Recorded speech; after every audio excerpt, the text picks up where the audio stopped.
네, 안녕하세요. 녹화되고 있어요. 두 번째 세미나고요. 네, 제가 맡은 부분은 성인 동종 조혈 모세포 이식의 이해라는 부분입니다. 소아는 이제 소아 청소년과 교수님께서 다시 설명을 해주실 거고, 전 개괄적인 것에 대해서 말씀을 드리겠습니다. 지난 시간에는 뭐에 대해서 공부를 하셨었죠? 조혈모세포의 개념에 대해서. 네, 역시 정답 선생님. 네, 했었습니다. 그래서 이제는 조금 좀 세부적인 내용을 하나하나 말씀을 좀 드려보려고 하고요. 학회도 같이 다니고 그래서 이제 여러 번 들어보신 선생님들도 계실 텐데, 이제 새로 신규 선생님들도 좀 있다고 해서 좀 이제 이런 강의를 들어본 적이 없는 선생님들의 어떤 그런 기준으로 강의록을 작성을 해봤습니다. 이 그림 어디서 보셨는지 기억나세요? 책 표지. 네, 책 표지입니다. 그래서 제가 급하게 책을 만드느라고 좀 이게 좀 멋있는 사진을 찍은 게 있으면 좋을 텐데, 실은 구글에 떠돌아다니는 사진을 제가 골랐고요. 저는 이제 나름 의미를 좀 두고 이런 사진을 찍거든요. 어떤 의미가 있을 것 같으세요? 밝은 미래? 밝은. 네. 이제 이식이라는 거에 한자를 보면 옮길 이, 심을 식. 그러니까 나무를 옮겨 심는 것도 이제 이식이라고 하거든요. 이제 부수를 찾아보니까 이게 벼 화자에 마늘타, 그래서 이게 옮길 이자가 되는 거고, 나무 목자에 고들직, 이게 심을 식사가 되는 거거든요. 그래서 이제 나무를 옮겨 심듯이 우리가 이제 조혈모세포를 새로운 사람 걸 뽑아서 한자에게 넣어주는 거고, 이제 잘 자라는지 안 자라는지는 이제 환자에게 달려 있는데, 우리가 이 어떤 환경, 좋은 햇볕을 주고 좋은 환경을 만들어 주는 거는 이제 우리가 해야 될 몫일 거라고 생각이 듭니다. 그래서 나무가 잘 심겨지길 바라는 마음에서 이제 이런 사진을 제가 실었습니다. 지금 말씀드릴 내용은 동종 조혈모세포 이식의 역사와 그리고 구분, 그리고 동종 조혈모세포 이식이 과연 어떠한 치료 효과로 환자들이 병을 낫는지, 그리고 동종 조혈모세포 이식과 관련된 여러 가지 통계 자료를 살펴보는 걸로 말씀드리겠습니다. 이제 HSCT는 헤마토포이틱 스템셀 트랜스플란테이션의 약자고요. 이 동종 조혈모세포 이식을 함에 있어서 역사를 얘기함에 있어서 항상 나오는 말은 이 두 가지 용어입니다. 리를 보이와 팬맨. 제 배를 보지 마시고 네, 어떤 의미가 있을까요? 아시는 분은 대답하지 마시고. 요겁니다. 이제 2차 세계대전 때 일본에 투하가 된 핵폭탄의 별명입니다. 이제 히로시마에 떨어진 거는 리들보이라고 했고요. 별명이 나가사키에 떨어진 거는 팬맨이라는 별명이 붙었었대요. 그래서 이게 떨어진 게 1945년 8월 9일. 그래서 6일 뒤에 우리가 광복을 맞이하는 거죠. 그래서 이제 왜 이제 여기서부터 이야기가 시작이 되냐면, 이 방사선 노출을 받게 되면 골수 기능이 떨어진다는 거를 이제 발견을 하게 된 거죠. 대량의 방사선 노출. 이제 원자폭탄이 핵폭탄이 떨어졌을 때 물론 초기에는 어떤 물리력에 의해서 사상자가 생기겠지만, 이 서브 아큐트 페이즈, 한 달이나 두 달 만에 사망하는 사람들은 이 본메로 서프레션 때문에 사망을 하더라는 거죠. 이제 지난 시간에 우리가 공부한 것 중에 마담 큐리 부인, 큐리인가요? 큐리 부인이 뭐 때문에 사망했죠? 에이플라스틱 아네미아 때문에 사망했거든요. 방사선 연구하다가 그분도 에이플라스틱 아네미아가 생긴 거예요. 메로 서프레션이 돼서. 그래서 이제 그런 것들이 이제 발견이 되면서 이렇게 방사선에 의해서 메로 서프레션이 된 사람들을 어떻게 구출을 할 거냐라는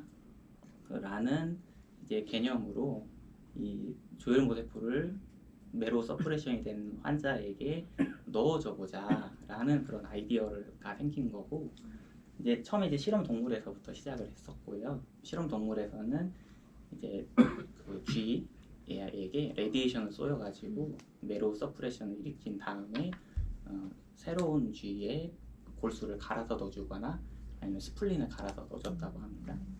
뭐 그렇게 하고, 그 다음에 이제 사람을 대상으로는 1968년부터 사람을 대상으로 조혈모세포 이식이 시작이 됐다고 해요.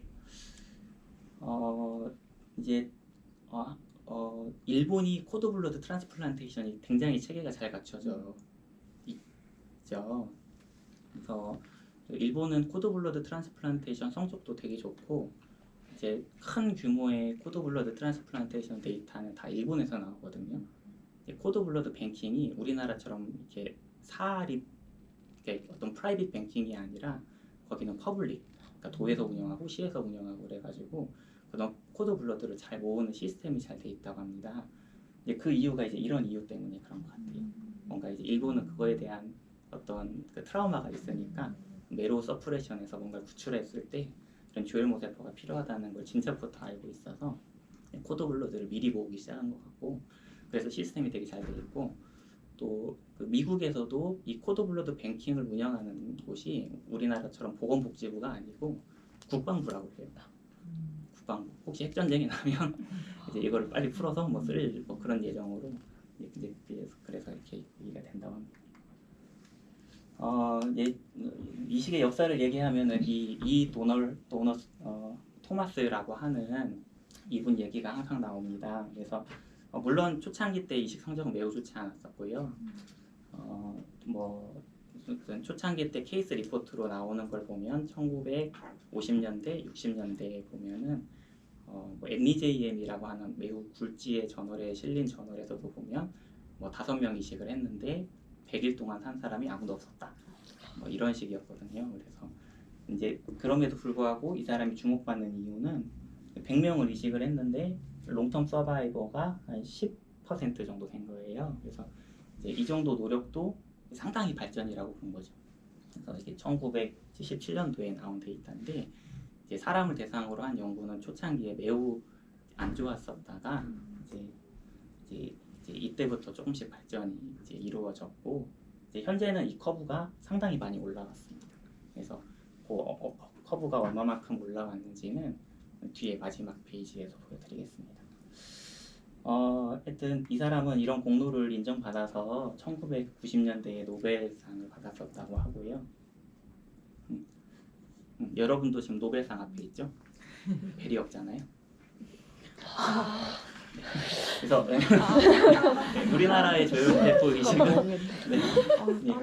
우리나라의 조혈모세포 이식은 1983년도에 사람을 대상으로 이제 골수 이식이 처음으로 시작이 됐고요. 성모병원에서 처음 시작을 했고, 이제 그런 연유에서 지금도 성모병원이 가장 많은 환자 수를 데리고 있습니다. 1992년도에 골수 이식이 의료보험으로 인정이 됐다고 하고, 그 뒤에 이제 그 한국골수은행협회, 지금은 그 KMDP, 지금도 이렇게 부르죠. 그래서 그게 생겼고, 그럼으로부터 이제 그 후부터 이제 unrelated donor가 이제 뱅킹이 되면서 이제 좀 더 많은 사람들이 이식의 혜택을 보게 됐었습니다. 그리고 비혈연간 재배열 이식은 2001년도에 처음 시작이 됐었다고 합니다. 이 사이쯤에 해서 이제 기증자, 발런티어들이 되게 많아졌는데 어떤 일이 있었냐면 성덕 바우만이라고 하는 그런 그 뉴스가 났었어요. 잘 모르시는 분하고 잘 아시는 분하고 세대 차이가 느껴지는 거죠.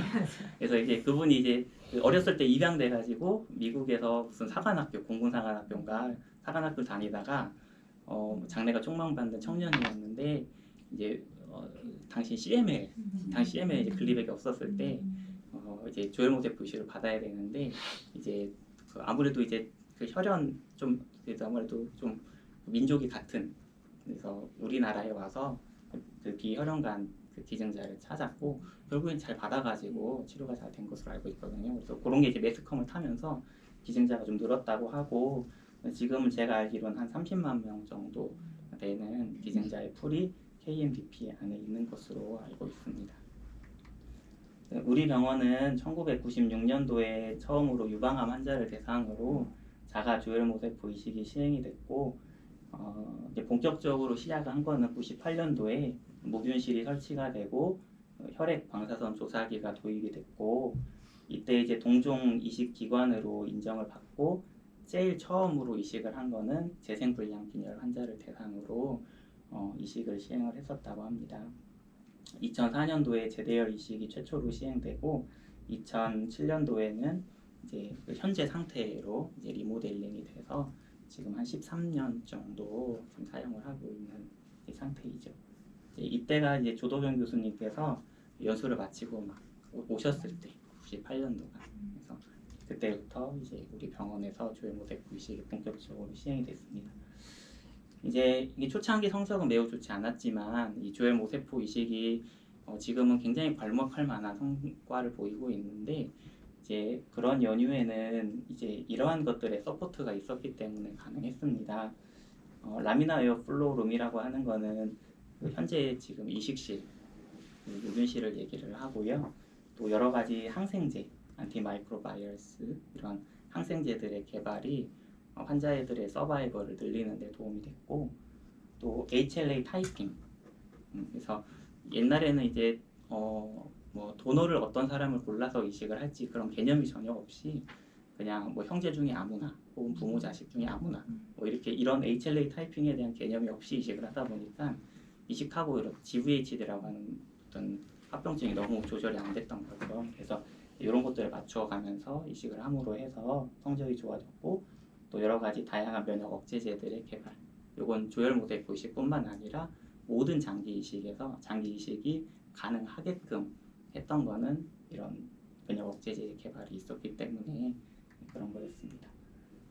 라미나 에어 플로우룸은 잘 아시겠지만 이제 공기가 이렇게 라미나 플로우 한 방향으로만 이렇게 물 흐르듯이 흐르게끔 해놓은 그런 시설을 라미나 에어 플로우룸이라고 하고요. 이제 뭐 수술실을 예로 들었는데 이제 이런 시설을 갖추고 있는 걸 얘기를 하고 이제 저는 이제 우리 병원밖에 본 적이 없어서 이제 천장에서 이렇게 공기가 나오는 시스템만 좀 봐왔는데 그게 아니고 이게 바람이 횡으로도 할 수 있다고 그래요. 꼭 천장에서만 하는 건 아니고 이제 횡으로 이쪽에서 나와서 저쪽으로 들어가게 이렇게 만들어 놓을 수도 있다고 합니다. 그리고 여러 가지 이제 안티마이크로바이러스들이 개발이 되면서 뭐 최근에 좀 발견된 그 백혈병 혹은 이식 환자들에게 사용이 되는 그런 어떤 항미생물 제제로서는 그 안티펑갈 에이전트인 포사코나졸이 이제 그 뉴트로피니아 백혈병으로 치료하는 환자들 뉴트로피니아에서 치료했을 때 서바이벌을 증진시킨다는 어떤 데이터가 있었고 또 GVHD가 있는 환자에서도 포사코나졸이 서바이벌을 증진시킨다. 또 CMV 프로필락시스로 아직 우리나라에 들어와 있진 않고 이제 뭐 올해 중반이나 올해 말쯤 들어온다고 하는데 레터모비어라는 이런 약제들이 이제 개발이 되면서 어떤 이런 항생제들의 이제 이거는 이제 NDJM에 있는 저널만 제가 가져온 거거든요. 이제 굉장히 하이 클래스의 저널인데 이제 이런 항생제들의 개발이 환자들의 서바이벌을 증진시켰고 일단 HLA라고 하는 거는 휴먼 류코사이트 안티젠입니다. 그래서 정확하게 얘기하면은 이런 것들을 이제 MHC라고 하거든요. 메이저 히스토 컴패터빌리티 컴플렉스. 그래서 이게 그 T 세포에게 항원을 전달해주는 그런 전달자 물질인데 이게 이제 사람 백혈구에만 있는 건 아니고 이제 클래스 1, 2가 있는데 1에는 ABC가 있고 2에는 DR, DQ, DP 이렇게 나가거든요. 이제 백혈구에만 있는 건 아니고 클래스 1 같은 경우는 모든 세포에 존재를 하고 클래스 2 같은 경우는 이제 안티젠 프리젠팅 셀이라고 하는 덴드리틱 셀, 수지상 세포나 마크로파지, 포식 세포 혹은 B셀 이런 데 존재를 해서 이제 각각 안티젠을 여기에 이 접시에 담아서 클래스 1은 사이토톡식 T셀에 클래스 2는 헬퍼 T셀에 이 안티젠 전달을 해줘서 받침대 같은 거예요. 그래서 받침대 같은 걸 이렇게 항원을 전달을 해줘서 이 T셀이 항원을 인식해서 이제 거기에 맞게 반응을 할 수 있게끔 그런 하는 그 유전자 이런 유전자를 HLA라고 합니다. 그래서 이제 백혈구의 지문 같은 거라고 보시면 되세요. 그래서 백혈구의 지문 그래서 이 백혈구가 서로 안 맞게 되면은 이 HLA 타이핑이 서로 안 맞게 되면은 이 T셀이 이제 도너에서 들어온 T셀이 호스트에 있는 HLA를 포린이라고 인식을 하는 거죠. 그러니까 내게 아니다고 자기 게 아니고 비자기라고 인식을 해서 이제 얘와 반응을 해서 여러 가지 어떤 반응을 일으키는 그런 현상이 생기기 때문에 이런 HLA 타이핑을 잘 맞춰서 이식을 해야 어떤 호스트에서 들어온 T셀이 아니 도너에서 들어온 T셀이 호스트를 포린이라고 인식을 덜 하게 되고 그래서 공격을 덜 하게 되는 그런 현상이 생기게 됩니다. HLA 타이핑은 아까도 말씀드렸듯이 클래스 1은 A, B, C라고 이렇게 명명을 하고요. 클래스 2는 DR, DQ, DP 이런 식으로 얘기를 하고 각각의 이렇게 그 유전자 번호가 있습니다. DPB1, DPA1 이런 식으로 각각 유전자 번호가 있고 이 번호에서 한 단계 더 들어가는 거. 그래서 우리가 이제 검사할 때 DNA 법 또 혹은 DNA 정밀법 이렇게 검사를 하잖아요. 그래서 그냥 DNA법 그 앞에 두 자리까지만 보는 거는 그 유전자의 위치만 얘기를 해주는 거고요. 그리고 여기서 이제 한 단계 더 들어가서 DNA 정밀법이라고 하는 거는 각각의 유전자의 위치에서의 또 변이형이 또 있거든요. 그 안에서 그래서 그 변이형까지 보여주게 되는 그런 검사법입니다. 그럼 넘어갈게요. 그래서 이제 사람은 이제 유전자가 두 쌍씩 있으니까요. 그래서 아버지 두 쌍, 어머니 두 쌍 이렇게 있고 아버지, 어머니를 통해서 나올 수 있는 유전자의 조합이 총 4가지 조합이 이렇게 나오기 때문에 형제들이 와서 검사를 해도 확률적으로 4명 중 1명이 맞습니다. 라고 이렇게 말씀드리는 이유가 바로 이제 이러한 이유에서 그렇고요. 또 이제 면역 억제제 중에 가장 대표적인 건 사이클로스포린이랑 타클로리무스인데 칼시뉴린 억제제라고 합니다. 이건 뭐냐면 아까 설명했던 이 MHC가 항원을 표출해주면 이 T셀에 있는 수용체가 이 항원과 반응을 해서 여러 가지 어떤 세포 내 신호 전달을 일으키는데 이제 이때 이 칼시뉴린이라는 게 이제 중간 단계의 물질이에요. 그래서 이거를 억제하는 사이클로스포린이나 타클로리무스 같은 거 얘를 억제하면은 이 T셀을 다시 자극해서 증식시키는 이런 사이토카인 분비를 좀 저하시키기 때문에 이제 어떤 T셀의 펑션을 좀 떨어뜨릴 수 있다. 그래서 어떤 이런 그 MHC와의 어떤 반응을 좀 낮출 수 있다. 이렇게 그런 작용 기전으로 사용을 하게 됩니다.